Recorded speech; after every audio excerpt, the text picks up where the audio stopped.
සුබ දවසක් වේවා ඔගොල්ලෝ හැමෝටම. ඔගොල්ලෝ හැමෝම හැපි ප්ලාන්ට්ස් අපේ YouTube channel එකට සාදරයෙන් පිළිගන්නවා. ඉතින් ගොඩක් අය කමෙන්ට් දාලා අහලා තිබ්බා මේ සදන්න හොඳ අවුවේද එවනේද ඒ වගේම මේක grow bags වල විතර දාන්න පුළුවන් කාබනිකව හදන්න බැයිද කියලා.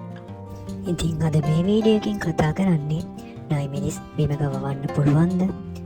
අවුවද හොඳ හෙවනද හොඳ සහ මේක කාබනික වගාවක් විදිහට කරගෙන යන්නේ කොහොමද කියලා. අපි මුලින්ම කතා කරමු මේක වවන්න ඕනේ grow bag වල විතරද එහෙම නැත්නම් බිම වවන්න බැයිද කියලා. ඉතින් ඔයාලට පේනවා මම මේ නයිමිනිස් බිම වගා කරලා තියෙන විදිහ. බිම වැවුවා කියලා කිසිම ගැටලුවක් වෙන්නේ නැහැ. හැබැයි මේ බිම වවද්දී වැල අතර සහ පේලි අතර අඩි 3 පරතරයක් තියාගන්න ඕනේ. ඒ වගේම මේ පසේ හොඳට වතුර බැස යන විදිහට පස සකස් කරගන්න ඕනේ. ඉතින් දෙවෙනියට අපි කතා කරන්නේ නයිමිනිස් වලට අවුවද හොඳ හෙවනද හොඳ කියලා. හැබැයි නයිමිනිස් වලට අධික අවුව හොඳ නැහැ.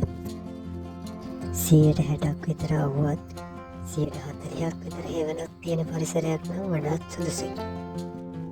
බලන්නකො මේ නයිමිනිස් කරල් දිහා හොඳට හැදිලා තියෙනවා. ඉතින් මම මේ වගාව කරලා තියෙන්නේ කෙසෙල් වගාවක යටි වගාවක් විදිහට.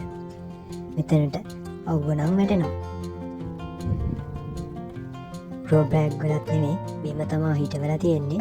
ඉතින් හොඳට කරල් හැදිලා තියෙනවා. බලන්නකො මේක හදියා. ඉතින් තුන්වෙනියට අපි කතා කරන්න යන්නේ නයිමිනිස් කාබනිකව වගා කරන්න පුළුවන්ද කියලා. ඒකට උත්තරේ තමයි ඔව් නයිමිනිස් කාබනිකව වගා කරන්න පුළුවන්. මුලින්ම නයිමිනිස් හිටවද්දී ඒ වලවල් වලට කාබනික පොහොර යොදා ගන්න ඕනේ. උදාහරණයක් විදිහට කොම්පෝස්ට්, වියලි ගොම, කුකුල් පොහොර, එළු පොහොර වගේ ඒවා භාවිත කරන්න පුළුවන්. ඉතින් මේකට කරදහයි පොඩ්ඩක් එකතු කරගන්නත් අමතක කරන්න එපා. ඉතින් මේ නයිමිනිස් වගාවට එන කෘමි හානි වළක්වා ගන්න කාබනික කෘමිනාශක භාවිත කරන්න පුළුවන්. උදාහරණ විදිහට කොහොමද නිස්සාරකය, කුරුඳු නිස්සාරකය, ලෝණු පොතු වලින් හදාගන්න ස්ප්‍රේ එක වගේ දේවල් සතියක්වත් මේකේ පත්‍රවල යටි පැත්තට ස්ප්‍රේ කරගන්න ඕනේ. සති දෙකෙන් දෙකට නයිමිනිස් පැලේ වටේට පසබුරුල් කරලා කාබනික පොහොර එක් කරගන්නවා නම් වඩාත් හොඳයි. ඊට අමතරව මේකට කෙසෙල් එලි දිහර පොහොරත් භාවිත කරන්න පුළුවන්. ඉතින් ඔයගොල්ලෝ පොඩියට පැය 10කින් වගේ නයිමිනිස් වගාව පටන් ගෙන බලන්න. ඉතින් තවත් මේ වගේම වීඩියෝ එකකින් හම්බෙමු.